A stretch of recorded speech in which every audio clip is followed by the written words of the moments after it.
저 말인가요? 내 이름은 종타쿠 오덕이죠. 우리 종대 여러분, 오늘 하루 어떠셨나요? 오늘은 인기 애니메이션 귀멸의 칼날에 전생했더니 슬라임이 되었던 것에 대하여에 나오는 리무르가 들어간다면 어땠을지 대한 가상 시나리오 3부입니다. 이 영상에는 치명적인 스포일러와 개인적인 견해가 있으니 그 점 명심하시길 바랍니다. 그럼 시작해볼까요? 저번 영상에서는 리무르가 귀살병이 된 뒤 타마요와 만나고 나타고모산에서 하야노 루이를 되찾는 것까지 전개했었죠. 저번 영상을 보지 않으신 분들은 보고 오시는 게 이 영상을 이해하고 즐기는 데 수월하니 보고 오는 거 추천드리고요. 이 가상 시나리오 컨텐츠는 원작의 고증을 철저히 따지지 않고요. 주인공이 된 캐릭터 위주로 다시 재구성해 만들기 위해 설정 오류 있고 능력치 보정도 아주 많다는 것 명심하세요. 그럼 오늘의 가상 시나리오 시작하겠습니다. 귀살대 본부에 도착하게 된 리무르, 주들은 오니인 네즈코를 데리고 다닌 탄지로, 그리고 그것을 알고도 눈 감아주며 그 오니를 퇴치하려고 했던 시노부를 막아선 리무를 향해 날선 눈빛을 보냈고 모두 규율 위반으로 처형을 해야 한다고 했죠. 그래서 탄지로와 리무르는 단단한 줄로 포박이 된 상태가 되었고, 리무르는 다들 진정 좀 하라고, 다른 인간을 잡아먹은 오니들은 몰라도 네즈코만큼은 인간을 잡아먹지 않고 있는데 좀 봐줄 수도 있지 않느냐고, 이 아이가 인간으로 돌아갈 수도 있지 않느냐고 말을 했습니다. 하지만 다른 주들은 지금껏 그런 오니는 본 적도 없었고 그 가능성을 믿고 싶지도 않았기에 그저 날조한 이야기라고 받아들였죠. 리무르는 이 분위기로 봐서는 네이코를 가만두지 않을 것 같은데 주들 모두를 상대하는 건가 라며 불안해했습니다. 그때 귀살대 주 중 가장 과격하고 오니를 혐오하는 풍주 사내미가 네지코의 나무 가방을 들고 나왔고 칼로 금방이라도 네이코를 해하려고 준비를 했죠. 탄지로는 그 모습을 보고 그만두라고 소리치며 사내미에게 뛰어나가려고 했는데 파조 오바나이가 그런 탄지로를 제압해 움직이지 못하게 했습니다. 그러자 사내미는 네이코가 들어있는 나무 가방을 칼로 찔렀고 그 안에는 네이코의 피가 흘러나왔죠. 리무르는 그 모습에 열이 받아 더 이상 참을 수가 없어 슬라임의 모습으로 변해 몸에 묶여있는 줄을 빠져나온 뒤 그대로 사내미를 향해 뛰어들었습니다. 사내미는 마무리인가? 라고 하며 곧바로 바람의 호흡으로 리무르를 베어버렸는데 리무르는 칼에 대한 내성이 있었기에 전혀 베이지가 않았죠. 리무르는 요리이치의 모습으로 다시 변해 네지코의 나무 가방을 낚아채는 데 성공했는데 그 모습을 본 기유를 제외한 주들은 모두 칼을 빼들고 리무르를 포위했습니다. 리무르는 이거 상황이 골치 아파지게 되었네? 이 녀석들을 상대로 이길 수 있을까? 라고 속으로 생각했죠. 그러자 종타쿠는 확인, 요리이치 능력과 헤어호흡이라면 모든 주들과 싸워도 100% 확률로 승리합니다 라고 했습니다. 그때 귀살대 주들이 리무르를 향해 공격을 해왔고 리무르는 내비친 세계를 통해 그 공격들을 전부 피한 뒤 몸에 흡수해왔던 단단한 나무들을 조합해 목검으로 만들었고 헤어흡을 시연해 상대했죠. 네이코의 나무 가방을 한 손에 들고 목검으로 싸움에도 불구하고 리무르의 헤어흡은 주들을 압도하며 한 명 한 명 쓰러뜨리게 되었고 리무르는 예전 요리이치의 기억에서 봤던 장면, 형이 오니가 되었다는 이유로 할복을 하라는 등 답답한 소리만 해대던 그 시절 귀살대 주들이 떠올랐습니다. 그 시대나 지금이나 답답한 녀석들이 모인 것은 똑같군. 나는 요리이치처럼 부르지 않아서 너네를 그저 봐주곤 하지 않아 라고 했죠. 그런데 그때 종타쿠가 이미 진검이 아닌 목검을 사용한다는 게 봐주고 있다는 겁니다 라고 팩트를 말했고 리무르는 그런 것까지 세세하게 태클 걸 필요 없어 라고 분개했습니다. 그렇게 마지막까지 버틴 암주 교메이까지 결국 리무르의 압도적인 파워 앞에 쓰러지게 되었고 우부야시키 당주는 설마 그 이마의 반점과 그 움직임은 전설로 내려오는 헤어흡이 아니냐고 물었죠. 리무르는 나는 치이쿠니 요리치의 유지를 이어받아 그의 기술을 쓸 수 있게 되었다고 말했고 파문당한 뒤 귀살대에서 요리치의 플레임을 아는 사람은 우부야시키 일족밖에 없을 텐데 그 이름을 말했다는 것, 그리고 수기에 써내려져 온 움직임까지 보여준 그를 믿을 수밖에 없었습니다. 리무르는 나는 무장과 요리치의 형 미치카치를 반드시 쓰러뜨릴 것이고 더불어 네이코를 반드시 인간으로 만들어줄 것이니 나를 방해하지마 라고 했죠. 그때 조용히 우부야시키가 리무르를 불러 따로 할 말이 있다고 했고 리무르에게 자신의 일족의 저주로 인해 곧 죽게 될 운명, 당신은 특별한 능력이 있는 것 같은데 혹시 내 저주를 풀어줄 수는 없느냐고 물었습니다. 리무르는 그 저주를 해석하려면 통째로 집어삼키는 게 가장 확실한 방법이긴 한데 그게 확실히 풀 수 있다는 보장도 없을 뿐더러 나한테 통째로 삼켜지면 살아서 나올지도 확신이 없다고 했죠. 당주는 어차피 곧 죽을 목숨이라면 무엇이라도 해보겠다며 자신이 죽더라도 승계 교육은 이미 끝마친 상태이니 자신을 삼켜서 해석해주라고 했습니다. 리무르는 그의 어쩔 수 없이 당주를 삼키게 되었고 그가 가진 저주를 해석하기 시작했죠. 조금 시간이 지나자 종타쿠는 그 저주를 해석하고 풀 수 있는 방법을 알아냈습니다.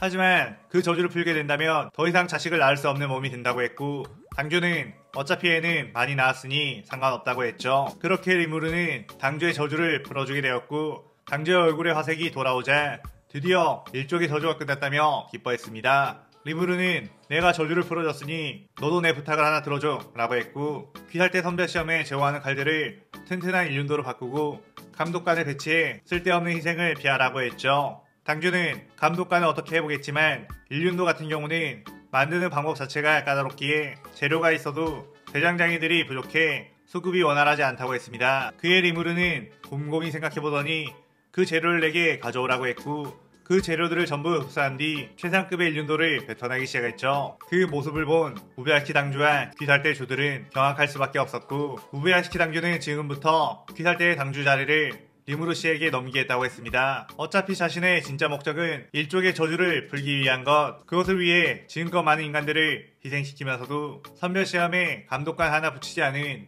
무능한 당주였다며, 자신이 가지고 있는 건 돈밖에 없으니 돈으로 뒤에서 후원을 하고 리무르 씨가 당주가 되어 귀살대를 이끄는 게 더 합리적인 것 같다고 했죠. 리무르는 갑자기 폭풍 승진을 해 당주의 자리에 오르게 되는 것에 당황스러웠지만, 자신이 당주가 되면 레이코를 귀살대에 편입시킬 수 있고 그녀가 위험에 처하지 않을 것 같다는 생각에 당주 자리를 수락하게 되었습니다. 그 뒤 리무르는 타마요와 유시로에게 연락을 해 귀살대에 들어오게 만들었고, 타마요가 지금껏 쌓아온 오니들에 대한 정보들 그리고 여러가지 약들을 조합해 귀살대원들에게 전해줬죠. 거기에다가 리무르가 만들어준 성능 좋은 일륜도 덕분에 귀살대원들의 전사율이 현격하게 떨어지기도 했습니다. 그렇게 당주가 된 리무르는 어느 날 무한열차라는 곳에 승객들이 사라지고 그것을 조사하러 간 귀살대원 역시 실종되었다는 이야기를 듣고서는 심상치 않다는 생각에 직접 가보게 되었죠. 그곳에 가자 이미 무한열차에 타있는 염주 쿄조로를 만나게 되었고, 쿄조로는 당주님이 이곳까지 오시다니 든든하다며 호탕하게 반겨줬습니다. 리무르는 이 녀석은 참 성격이 호탕해, 부하 직원으로 믿음직스럽지만 좀 부담스러울 때도 있다니까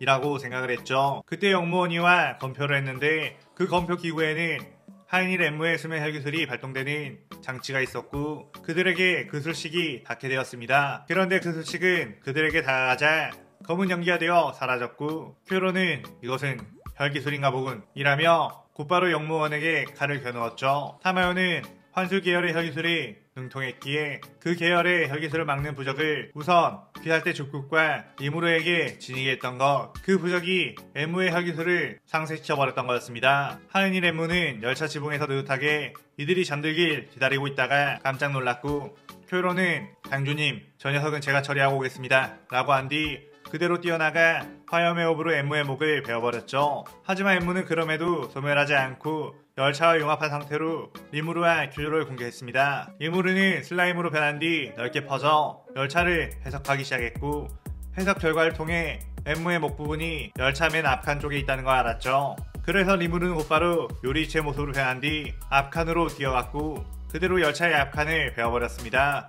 리무르는 이것으로 하얀 오이를 또 한 마리 잡았구나 라고 하며 뿌듯했고, 쿄로는 역시 당주님 이라며 호탕하게 웃었죠. 그런데 리무르는 순간 오니 탐지 스킬로 인해 강한 오니가 접근하고 있다는 걸 알았고, 쿄로에게 아직 방심하지 말라고 했습니다. 그때 아카자가 저벅저벅 다가왔고, 리무르는 상현의 오니 중에서도 상위권이라는 걸 알고서 이 오니를 통해 부장이 있는 위치를 알아야 할 수도 있겠다는 생각을 했죠. 그때 아카자는 자신에게 엄청난 투기를 내뿜고 있는 쿄조를 보고선 네가 강한 녀석인가 보구나 라고 하며 쿄조로에게 뛰어들었고, 쿄조로는 제가 상대하겠습니다 라고 하며 화염의 호흡으로 맞받아쳤습니다. 그렇게 둘은 치열한 싸움을 펼치며 비등비등한 모습을 보이는 듯 했지만, 리무르는 아카자가 싸움을 즐기기 위해 일부러 봐주면서 싸우고 있다는 걸 간파했죠. 아카자와 쿄조로의 싸움이 조금 길어지자 쿄조로는 어느샌가 상처투성이가 되었고, 아카야는 그런 쿄조로에게 오니가 되지 않겠냐고 제안을 했습니다. 리무르는 그 말에 화들짝 놀라며 쿄조로가 어떤 대답을 할지 지켜봤는데, 쿄조로는 지금 귀살대 당주님께서 보고 계시는데 감히 오니가 되라는 제안을 하다니 죽으면 죽었지 절대로 배신하는 행위는 하지 않는다 라고 했죠. 아카야는 귀살대 당주? 라며 리무르 쪽을 바라봤고, 리무르는 에헴 역시 쿄조로 충성스러운 부하였어 라며 뿌듯해했습니다. 리무르는 쿄조로에게 이제 내가 저 녀석을 상대할 테니 잠시 물러나 있으라고 했고, 아카야는 이거 귀살대 당주를 만나게 될 줄이야 완전 대열 낚은 기분이로구나 라며 찌고 섰죠. 리무르는 아카자에게 나에겐 처음부터 전력을 다하는 게 좋을 거야. 안 그러면 넌 곧바로 죽을 테니 말이야. 내 충성스러운 부하를 다치게 한 벌은 톡톡히 치르게 해주마 라고 하며 해협을 시전했습니다. 아카야는 그 엄청난 기백에 이거 정말로 재밌겠군. 내 녀석의 생김새도 왠지 그 녀석을 떠오르게 하는데 대신 네 녀석에게 분풀을 해주겠어 라고 했죠. 그렇게 아카자가 리무르를 향해 공격을 하자 리무르는 빠르게 아카자의 팔을 베어버렸고 아카야는 이 정도쯤은 금방 재생해버릴 수 있지 라고 했는데 어째선지 팔이 평소처럼 재생되지 않는다는 거 알았습니다. 리무르는 이미 끝이다. 무장이 있는 곳을 어서 말해 라고 했고 아카야는 이 정도로 날 이겼다고 생각하는 거냐? 라고 한 뒤 자신의 기의를 폭발시켜 팔을 재생한 후 화기살 난식을 퍼부었죠. 하지만 리무르는 냅신 세계로 전부 다 회피해버렸고 아카야는 마치 자신의 움직임을 다 알고 피한다는 느낌, 예전 코쿠시보를 상대했을 때와 같은 벽을 느끼게 되었습니다. 리무르는 그 뒤 순식간에 아카자에게 다가가 그의 사지를 잘라버렸고 칼로 심장 부분을 찔러 땅에 고정시킨 뒤 자, 무장이 어디 있는지 코쿠시보가 어디 있는지 말해 라고 했죠. 아카야는 어차피 나는 저주에 걸려서 말하고 싶어도 말을 못하는 상황, 싸움에 패배해 죽는 것도 나쁘지 않으니 차라리 그냥 죽이라고 했습니다. 리무르는 어떻게 만난 고위급 상용인데 그럴 순 없지 라고 하며 무베야시키의 저주를 풀어냈던 그 성분을 아카자에게 주입시켰죠. 그러자 아카자의 몸에 장식되었던 무장의 저주가 풀리게 되며 잊고 있던 인간 시절의 기억들도 전부 돌아오게 되었고 아카자는 그 처참했던 기억에 후회하며 눈물을 흘리게 되었습니다. 리무르는 그의 무슨 사정이 있다는 걸 알았고 아카자의 인간 시절의 이야기를 듣게 되었죠. 그 뒤 아카자는 자신의 소중한 기억을 잊게 만든 무잔에게 열이받았고 리무르의 제안대로 무잔이 거주하고 있는 무한상의 위치에 대해 말해주게 되며 이 시나리오 3부가 끝이 나게 됩니다. 이번 시나리오에서는 리무르가 원작처럼 한 조직의 최정상으로 올라가 군림하는 서사를 부여해봤어요. 오늘의 가상 시나리오에 대한 감상평 많이 남겨주시고 다음 시나리오 4부도 많은 기대 부탁드려요.